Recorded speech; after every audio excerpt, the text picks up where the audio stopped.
挺喜欢这个题目的啊。对，这种比较多。对，然后我把 IG 看一下。好的，有没有同学已经来了？这次感谢大家的这个支持啊！上次大家都说对这个常见中文犯错的这些问错误题很感兴趣，所以我对，们又要今天做一期。做第二集，对不对？Part 2。对，好，那这个如果今天我跟Ben叔介绍的常见错误，你们还是很喜欢的话，你们在评论下告诉我们 Part 3第3集对，哦。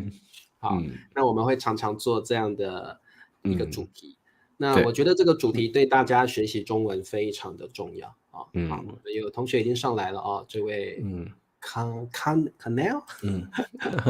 欢迎欢迎，然后IG 上我看到了 Conversation with Tony 啊，这个是我们常常看我们节林目子每次都是前林子。4啊，裴静也来了。先说我要这个先唱一下生日快乐歌了。林子林今天子是过生生日日吗？啊，好，来我先唱一下啊，用要日语哦。夸张，我还真不会，胆就比是不是对， ？OK， 那祝林子生日快乐。祝林子生日快乐，祝林子生日快乐，祝林子生日快乐。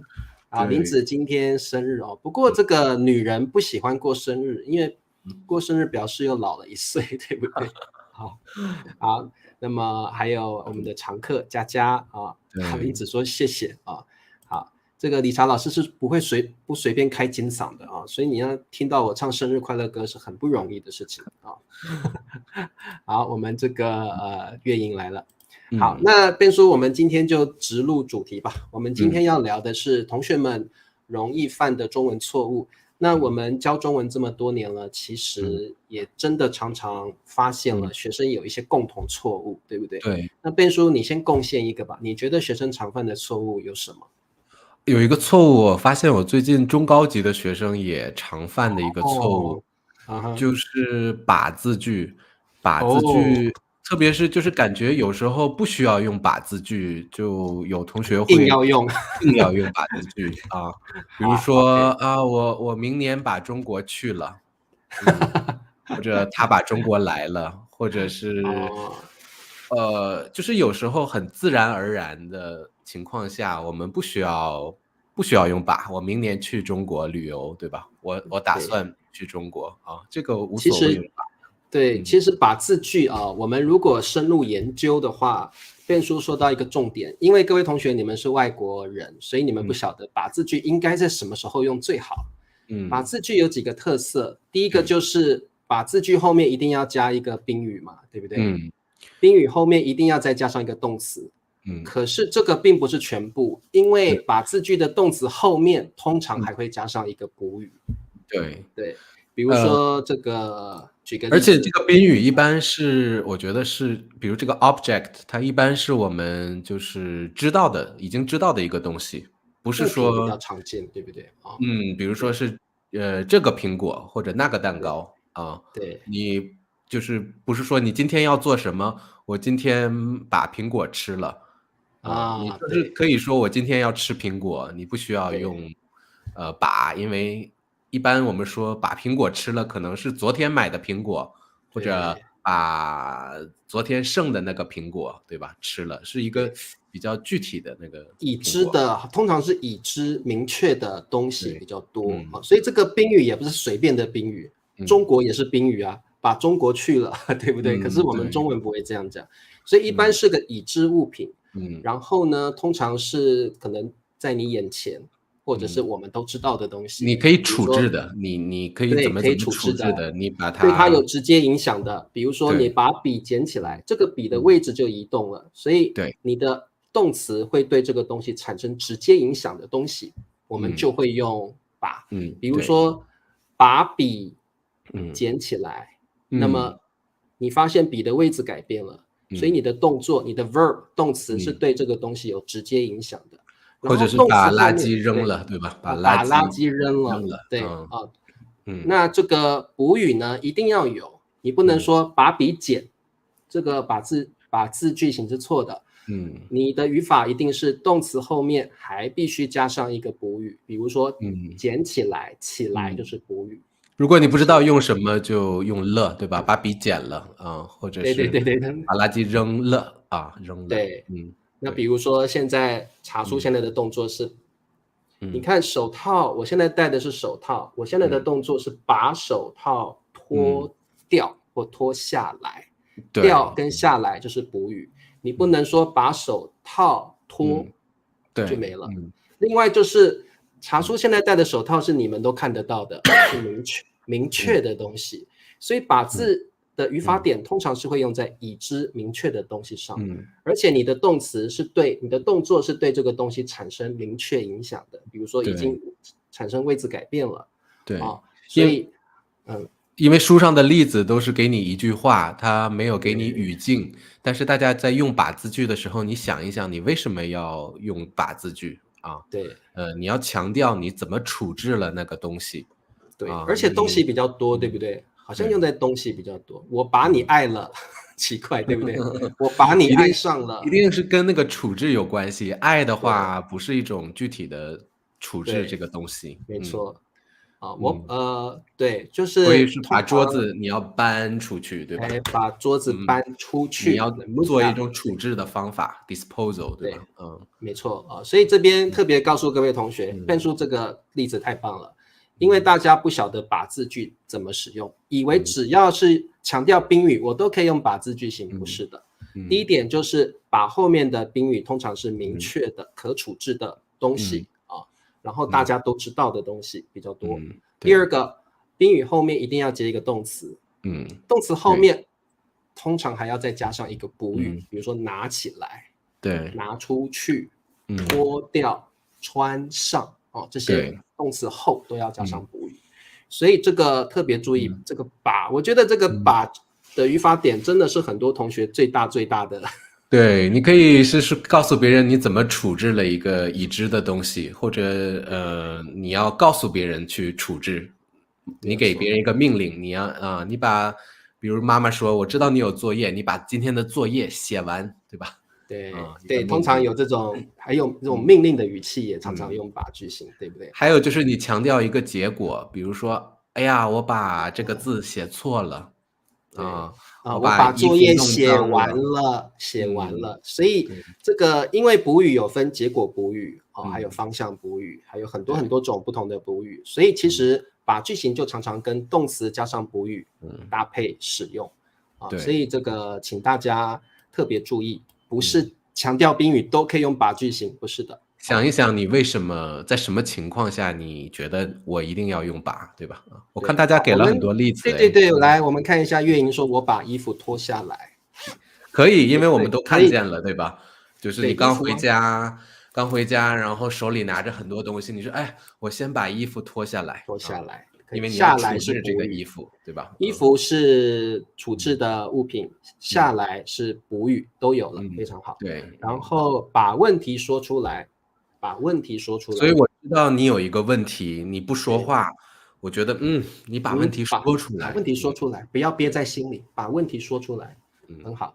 还有你们吃饭完了吗？吃完饭了吗？吃完饭了。我们吃完饭了吗？因为吃饭是一个我们刚好上一次聊到常见错误是离合词，吃完饭了吗？吃饭是一个离合词吃完饭了吗？吃完饭了吗？所以这个就不需要用把，对吧？就是你把饭吃完了吗？也可以，就是可以，但是有一点不需要的感觉，好像妈妈看孩子，然后把饭吃完，对，好像有点命令在检查，你把饭吃完了吗？有一点这种妈妈在检查，你把饭吃完了吗？你把药吃了吗？语气上有一点不一样了对，好，再来我看一下还有谁的例子，很多例子我看一下把话说清楚，可以把话说清楚我知道你有话，你把话说清楚。对，比如说我把耳机戴上，我把耳机脱掉把耳机拿下来之类的。好 ，OK， 没问题。那么在台湾你们说脱掉是吗？我们说摘掉摘下也可以，摘下来脱掉都可以。对，我们这边都可以我们其实会说拿下来了，不是拿下来，拿下来啊，拿下来。对啊。好，那么我来讲一个，我要讲的就是又还有在，同学们常常用错啊。哪个又和哪个在啊？又那个又吗？又就是就像英文这个在 again， 对，在又跟在，比如说又跟在英文都是 again， 那对，中文有什么不同呢？那我们举个例子好了，比如说又通常是讲发生在过去跟现在的 again，比如说，哎呀，我们又要直播啦。对，而且在这个情况下又有一点那个不情愿的意思，不情愿，有一点小小的抱怨，抱怨。所以各位同学，又现在我跟贝叔告诉大家，特别第一个用的语法点用的地方就是通常用在过去 past， 第二个用在现在也可以。比如说我跟贝叔现在在直播，哎呀，对，昨天才直播，今天又要直播了。所以这个又是 again， 但是是现在的 again，而且呢，就像贝叔说的，抱怨，好累，直播真累。对，比如说茶叔刚才喝了2杯咖啡，然后现在又拿起咖啡，我说，哎，茶叔你又喝咖啡呀？现在的又啊，对。那过去的又，比如说我们可以说这个贝叔的女朋友又买了一个包啊，好，可能就是他。这个贝叔的女朋友昨天买了个包，可是他之前也买了很多次包，可能买了10个包，买了一个包，这个是过去发生的事情所以通常这个又是用在过去一直发生过的事情，对，或者是现在，那语气上通常会带着抱怨跟不情愿的感觉，或者吃惊啊，或者吃惊，就是你又吃，你不刚吃了，刚才不是吃了吗？怎么又吃啊？既抱怨又吃惊的感觉对，好 ，OK， 又跟在没有错。好，岳莹说过了新年我在上班了，没有了我在上班，就是在有2个意思，第一个意思是像茶叔说的未来的 again 是在但是第2个意思像月莹说的就是现在，对吧？我先过新年，然后我上班所以这是在的另一个意思了。不过这个语法点通常会加个先，我先过年再上班，通常是这个的在就不是用在未来，这个是搭配语法搭配语法，比如说先吃饭，再看电视，对先写作业。再打电动，再打游戏，但是这个在是然后的意思，对，是然后的意思所以这个岳莹提到的这个是一个在所用的一个语法点就是再怎么样，先怎么样，再怎么样。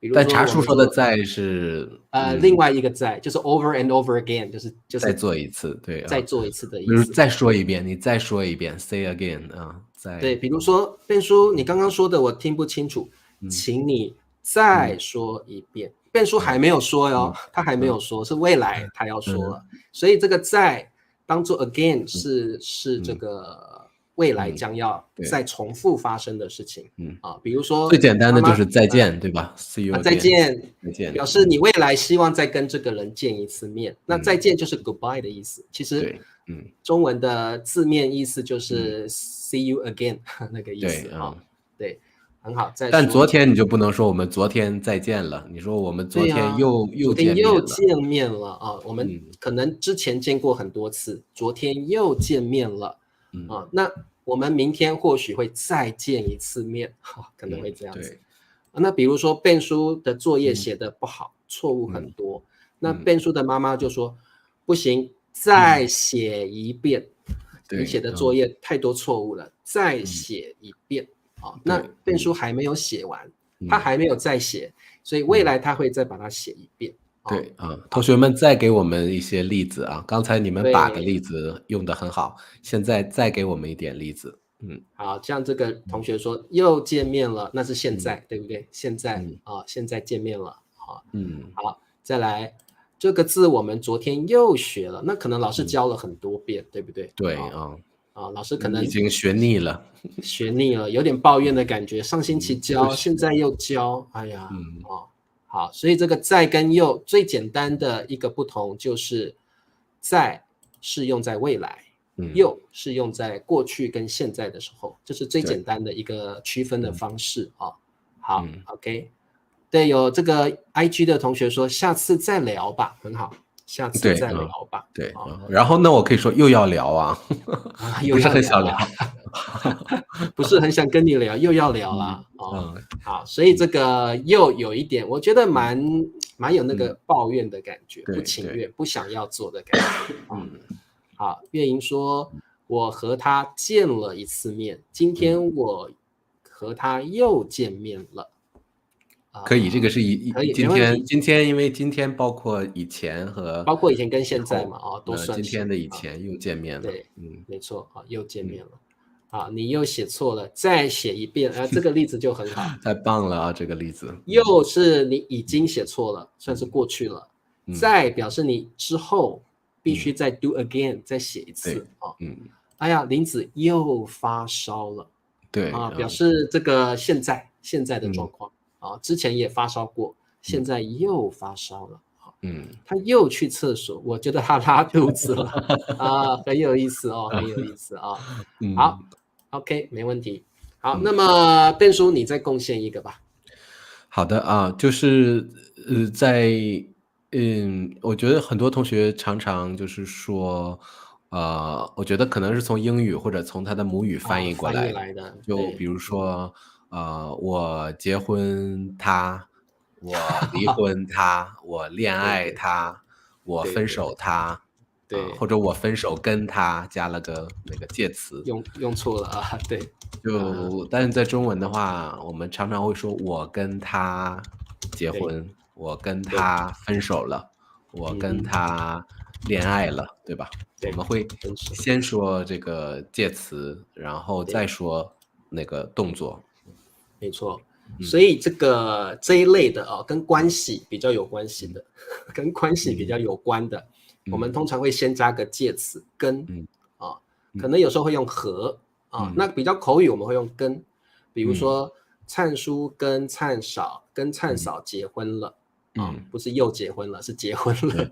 但我明白，他要是说I break up with him with her 这个英语的话，就是我分手跟他，对吧？这个顺序是错的，那就是大家又用英文把它翻译来了。对，I broke up with him， 我分手跟他。可是中文会把介词跟宾语先放到主语后面，我跟他分手。对，所以这个特别注意，这个通常这类的词都是跟关系有关的。还有一个常见的就是见和见面，就是我跟他见面可以，或者我见他可以，但是不能说我见面他对，那这个其实这个见面跟见的状况呢，就跟我们上一次谈的常见错误是一样的，就是离合词。因为见是 meet 或者是 see，面是你的脸，对，见面就是看他的脸，所以这个面是个算是宾语。见面是 meet his face 或 meet her face 它的意思。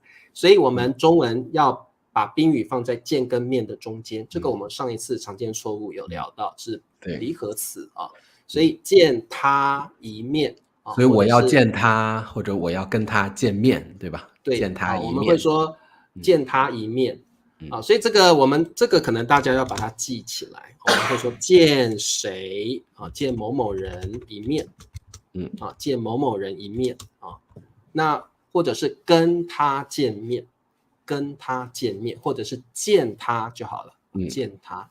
所以这个大概有3个说法。第一个，我见 Ben 叔一面，对。第二个，我跟 Ben 叔见面，第三个，我见 Ben 叔就可以。对，基本上常用的用法meet someone 有这样3种用法，所以各位同学就一定要常常练习，因为语法点说实话你记在心里，日常生活用的时候你一定会忘记，所以你一定要常常用到你的脑子都把它自然而然的记起来了你就不会用错了对，好的，所以这个见面特别好的一个句子好，那么茶叔的下一个大家说什么吗？好像这个有看见说妈妈又生病了，现在她又在医院了。这个聚脸之臣说见他了面不可以啊。好怪哦。我见了他可以，见我了他，见了他，我见了他，因为你有我见，面有他，你这个两个你可以说我宾语，见了他，或我见了他一面，都可以。我我见见了他一了他，面可以。我见了他一面都可以嗯啊。好，那有这个 Jason 说，我见他2次面，嗯可以吧？啊，我见他2次面，可以啊，但表示你见了2次。见过吧？我见过他我见过他两2次，对，见过他我见过他两次。两次。对，我见过，我见他2次面，哎，我觉得加个过会听起更好。来好像是我以后要跟他见2次面，对，对吧？我见过他2次，然后也不用加面了，我见过他2次啊。好，这个同学说 Christian 说，我跟他从来没见过面吧？从来没一般有过啊，从来没见对，过这个我等一下想要讲的了。啊。对，我们好，我跟他从来没见过面啊，我跟他从来没见过面，这个没一定会跟过一起用啊，表示一个经验，见个面，可以啊。见个面一般是未来的事情了吧？对，我们见个面吧我们见个面吧，表示一个常常说，建议。对，我们非常见个面吧。实用。比较少用在过去。我跟他见个面下面来很奇怪，不会用在过去啊。裴静见个面可以，可是是用在未来。我下周一跟你见个面吧。对，这个我们3月见个面吧，好久没有见个面，联系了。而且比较随意的感觉，比如说，对，那个明天中午我们见个面吧。见个面吧，吃个饭但吧。是如果我们会说我去台吃个饭吧。湾的话，我去台湾我就不能说见个面，我说茶叔我们一定得见面啊，一定得见面。见个面可能是好朋友之间比较随性、比较口语的一种说话方式，而且是用在未来。见个面吧。好 ，OK， 没问题。好，有同学问一辈子，一辈子是个一般放在主语后面吧？我觉得这也是个常见的错误，就是所有跟 life 有关系的生命啊，这个我们生活下次再人生聊这个好了。下次我们做 Part 3，如果有了Part 3，我们可以聊一辈子、一生这类的字哦。对，这个很多同学是一辈子就 whole life 啊，我一辈子当老师，对吧？Entire life 那个感觉啊。对，裴静，我们见个面吧，可以，好朋友之间啊。好 ，OK， 那换变书对不对？变书换你了，换我了吗？说这个对，你正好可以接着讲。你说从来没对，你想讲这没和过，个我想讲不跟没的不同。不跟没是同学们最头痛的一个语法点了。为什么？因为不跟没在英文都是 not 或者是 no，到底有什么不同？细节上有很多不同。细节上有很多不同。简单讲，第一个最基本的就是，如果你要讲的是形容词，比如说 I'm not happy，我要接一个 adjective 形容词，我都一定要用不。我不开心。虽然可能是昨天，比如说昨天我英语是 didn't， 我 wasn't， 对吧？所以但是也要用不，因为是形容词啊。对，中文比较没有时态的一个概念了啊，但是在形容词一定要用不。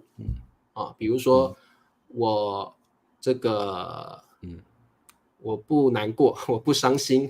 昨天我不高兴，昨天我不忙，昨天我不累，不忙，昨天我不累。对，所以这个形容词一定要用不这个是第一个重点。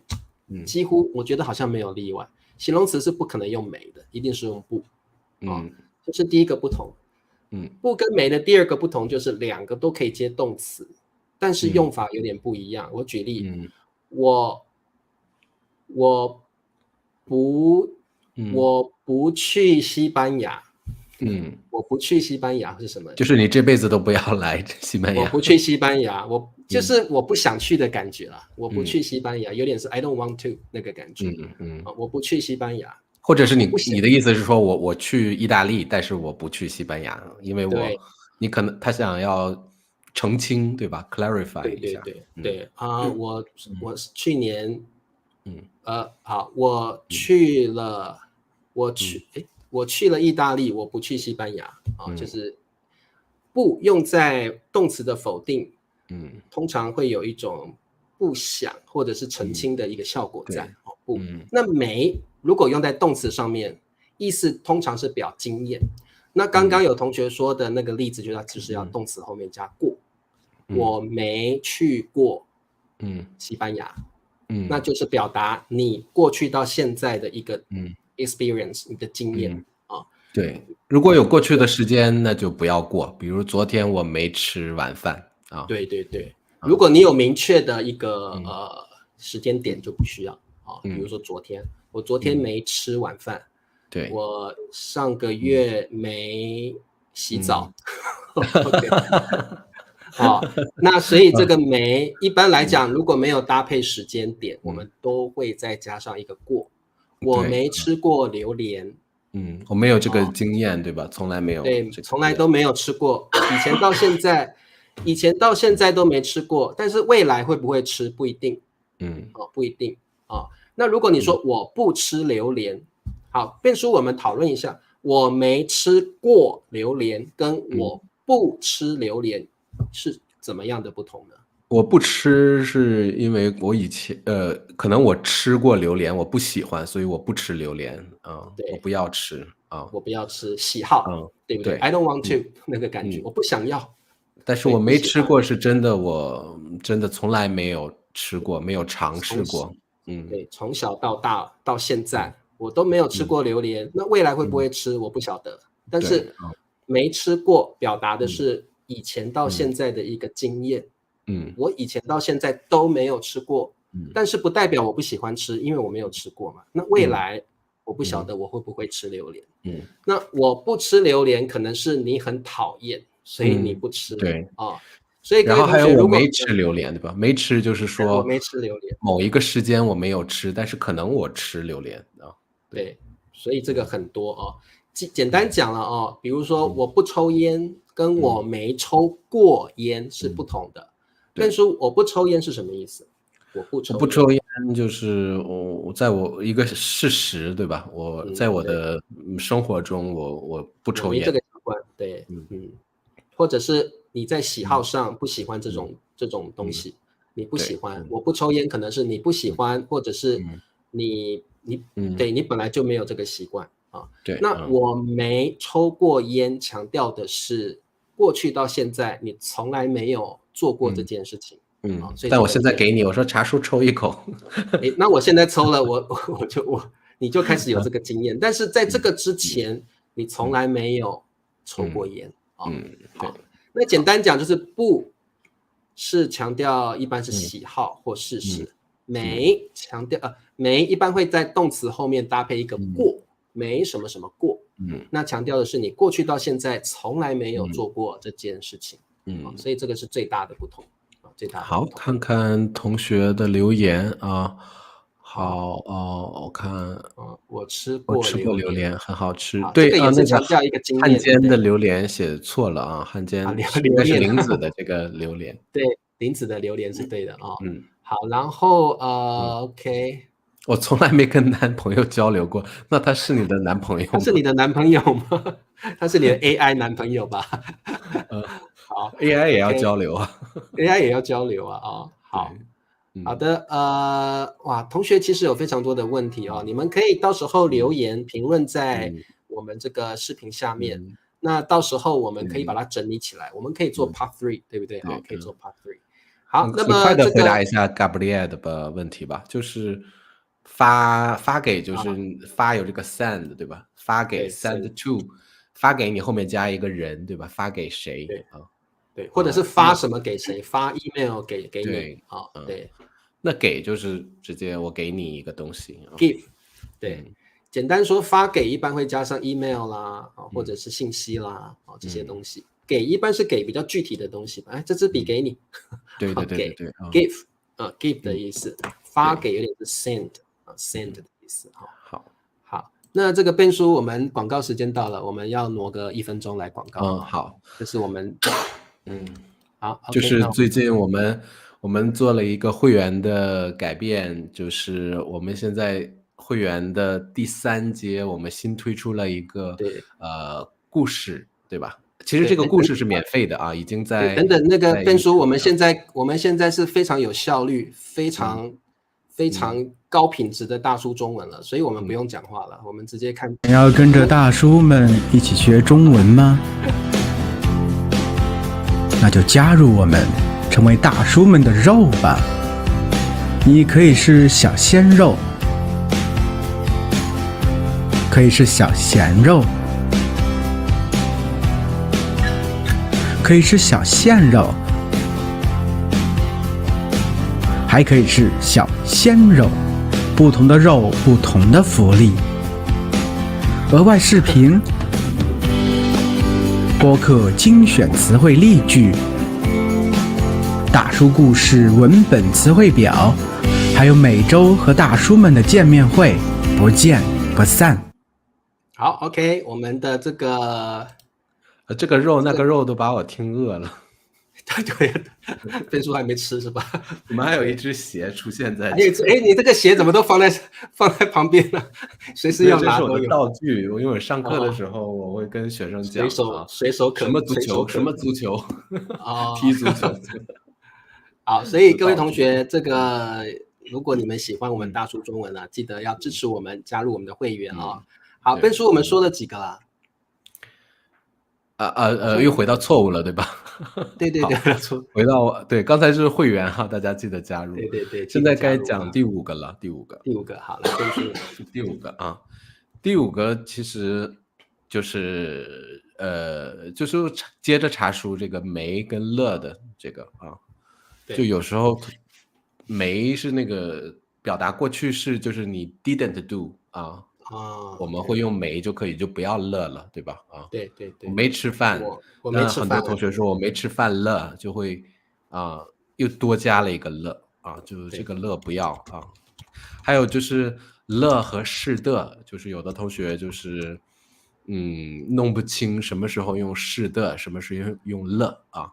那一般用乐是你第一次告诉一个人你在过去你做了什么事情，你用这个乐。你介绍完这个事情之后，如果你要强调这个事情的细节，那这个时候就不用乐了，你要用是的。比如说我看见茶叔，我说茶叔我买了一个杯子。那这个时候茶叔要问我一些买杯子的细节 details， 茶叔就不用乐了。比如说茶叔可以问这个 where， 对吧？你哪里买的？你哪里买的，或者你是在哪里买的，对吧？你是在哪里买的？对是的，对，或者是你给谁买的，对吧？你是给谁买的？对，或者是你什么时候买的？你是什么时候买的？这都是我买杯子的一个细节 details。对，所以这个时候就不用乐了，都是是的啊，没错。所以比如说，Ben叔拿了我的笔，我说，这个笔是我的，这个笔是我的，这个就是就是强调，其实是什么什么的，有点强调的感觉这支笔是我昨天买的，对这支笔是我昨天买的，所以这个是我昨天买这是一个重点，我要强调的一个细节所以比如说林子说我的生日礼物是在 IKEA 买的，是在 IKEA 买的，对是他给我买的，对吧？是他给我买的，没错是他，是我林子说我的礼物是我先生给我买的所以都是强调细节，我们会用是。但是现在我觉得买笔这个我不想继续讨论了，换一个新的话题吧我可以说你找了一个新的女朋友，这个新的话题我用一个乐，对吧？对，这个乐表示这个你在想要描述一个新的主题、新的话题，就可以用这个乐这个乐的感觉。好，其实乐这个用法非常的复杂，我们母语者会说，但是不一定懂我们知道这样说是对的，但是我对，们乐有很多很多情况，今天我们只是介绍一种情况啊。对，乐其实可能有10几种，可能我们会以为是用在过去的字，其实乐还可以用在未来呢。所以这个乐非常的复杂，我们有机会或许可以开一个大叔语法典的这个单元我们可以介绍一下乐有哪些用法。如果你喜欢这个 idea 在下面。还有就是刚才像茶叔说的那个，昨天我很忙，如果是形容词就不加了，对吧？对，没错。昨天我很忙昨天我很忙，不能加了，昨天我很忙了，不对。还有这个跟你的那个心情有关的动词也不用了对，就以前我喜欢他，我不说我喜欢了他，对吧？对，没错。我希望了也不行对，这个中文讲到这里就其实是非常复杂的，细节很多，细节很多。但各位同学，你讲错也没有关系，我们绝对理解你，只是说我们一听就知道你的中文并不是母语者的中文。这个乐非常。还有大家学语法的时候，不要只说我今天学把字句，学比较句，你要想想你什么语境要用把字句，什么语境要用比较句，然后为什么你说出这句话因为课本上都是单独的独立的例子，没有语境，你要自己在脑袋里补充什么情况下我要用这个语法那其实我觉得最好的方法，当然如果可能的话，大家还是多跟母语者交流，因为你会通过一个比较自然的方式去学会这些难的字怎么用。因为就算你学会了所有的语法点，你实际上跟母语者说话的时候，你未必记得住。所以最好的方法还是多多交流好，那我最后介绍一个很简单的常见错误，就是好的几点几分。比如说现在是5点12分钟这个大家会对，就大家常弄混这个时点和时段，对吧？就是这个分跟分钟，很多同学都会用错所以基本上分指的是那个通常我们时间的那个说时间的时候用。跟我说几点了？现在几点了？现在几点了？现在是8点11分就好了这个分是用在那个点时间的 point 那个 dot 上面的。所以不要说现在是8点11分钟，这个是不对的不对的。你甚至不要讲分都没关系，现在是8点11也可以我们也听得懂。现在是8点11，现在是8点11分就够了对。那变数分钟要怎么用呢？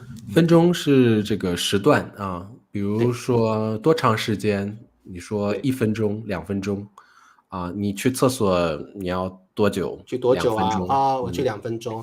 变数要领快递要去多久5分钟。所以你讲的是一段时间，a period of time，一段时间所以这个我们用分钟。那变数我们可不可以说用分就可以了？如果是 a period of time 你要去领快递等我2分不行不行，等我觉得不行，给我2分钟，还是用分钟会更好。如果是 a period of time 大家要用分钟。如果是报时 tell the time 我们用分还有就是点和小时也是一样的，对吧？点是那个 clock， 小时是 hour所以对，没有错这个很重要所以这个点跟小时是一样的意思点一般也是用在说时间上面，报时上面那小时也是指 a period of time 时间段一个时间段。所以我可以说现在是11点25分，你不能说现在是11小时25分。可能还有同学说现在是11小时25分钟哇，这个连续犯了2个错误还有就是半和半小时，对吧一样的。对刻和刻钟1刻钟这个非常复杂那我们今天简单讲就2个重点。第一个，如果是分跟分钟，分用在报时，分钟用在一段时间那点就是 o'clock 用在报时，10点、5点、6点，小时一样用在一段时间所以这个大家特别记得。比如说变数你吃饭要多久，可能变数吃比较久，他吃2个小时2个小时，你不能说吃2点不行吃2个小时变数你几点要上课变数是2点18分上课对，所以这个要搞清楚好 OK， 我想这个其实学生常犯的错误我们是介绍不完的，太多了，就像我们学英文一样，我们也常常犯很多错误那最大的错误通常都是用自己的母语去思考另外一门外语不过没有关系，我觉得犯错是学习最好的机会，大家不要害怕犯错我们刚刚介绍的错误，就算你犯了，我们母语者绝对可以理解你说的话。我觉得你不犯错对没有办法学习就是通过犯错来进步是最好的方法你也不要怕别人笑你你只要记得每一次犯错都是你进步的机会你的语言会说得更好好的，其实我们还有好多，我这里还列了好多我们做第3期 Part 3。对，如果大家注意你们的这个评论要够多，我们才会做 Part 3不然我们就不做了你们要说老师我好期待你的 Part 3我很喜欢听一听这样子常见的中文错误，告诉我们然后给我们点赞支持我们好，那Ben叔我们今天就聊到这儿吧，我们下一期呢再看看是不是要继续这个主题好的那我们跟大家说再见吧。美莲进来说，美莲来了，我们都要走了耶，已经走了。Elizabeth 已经说我要 Part 3了对好，然后谢谢大家的留言，谢谢大家，请大家在直播课之后呢留言告诉我们你想要我们聊聊哪方面的错误而且记得我们周一和周五的北京时间晚上7点半我们都会有直播记得来支持我们。而且呢我们会在线上跟大家互动好，佳佳也希望看 Part 3好，那么我们下次见咯，拜拜再见了。